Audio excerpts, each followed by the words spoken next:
hammaga. Bugun bitta Nexia 3 mashinasi prashibkam yaxshi emas. Siltayapti. Qat'adir stage 3 yozdirib keldim dedi. Lekin mashina konditsioner yoqsa qaltirayapti. Mashina mahallaning ichida siltab yuribdi. Prashibkasini ochib ko'rsak, mana zajiganalarni ustalar tushunadi.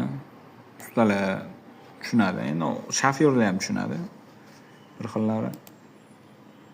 Ba'zi zajigani zavod holatiga nisbatan 19%, 19 gradusga ko'p. O'zi metanda 10 gradus baland bo'lsa yetadi. Mana bu joyida zajiganani tushirib tashlagan. Paqillaydigan qilinganmi, nimadir qilingan. Ito botda tushirilsa paqillamaydi lekin mashina. Poverxnost botda mamtlarni tushirsa paqillaydi mashina. Lekin bu yoqda tushirsa bilmadim nima bo'ladi. Tablitsa ketdi. 19 gradus. Ikkinchi variantda ham 19 gradus. Splashnoy ko'tarilgan. 83 oktanda 23 gradus bu yoqda tushyapti. 87 da 24-26 gradus. Mashina benzinda ham shirillab yuribdi-da, vobshe shirillab yuribdi. 83 oktanda 23 gradus. 87 da 26 gradus, u 26 gradus qanaqa bo'ladi endi?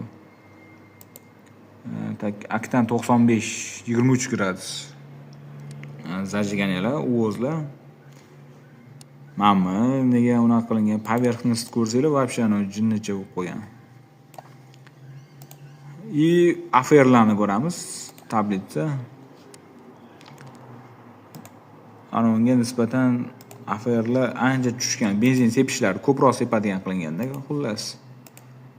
Mana o'zi 14.7 nisbat, 14.7 ga 1 bo'lish kerak zavodskoy. Mana zavodskoy soyasi tepada, bu ancha tushirib tashalgan. Benzinlari. Mana 14 nechidir. Lekin mashinada yurish yaxshi emas. Yurib haydab ham ko'rdim o'zim, vobshe bo'lmaydigan narsa. Momentlari ko'tarilgan. Moment ko'tarsa ham bilmayman endi qanaqa yurish kerak. Xullas, bu prashibka egasiga yoqmadi. Boshqa prashibka yozib berdim. Yurishi yoqdi. Tekshirib ko'ramiz, rasxodlarni ko'ramiz deb ketdi. Bizda ham chip tuning adapteri bor, boshqa narsalar ham bor.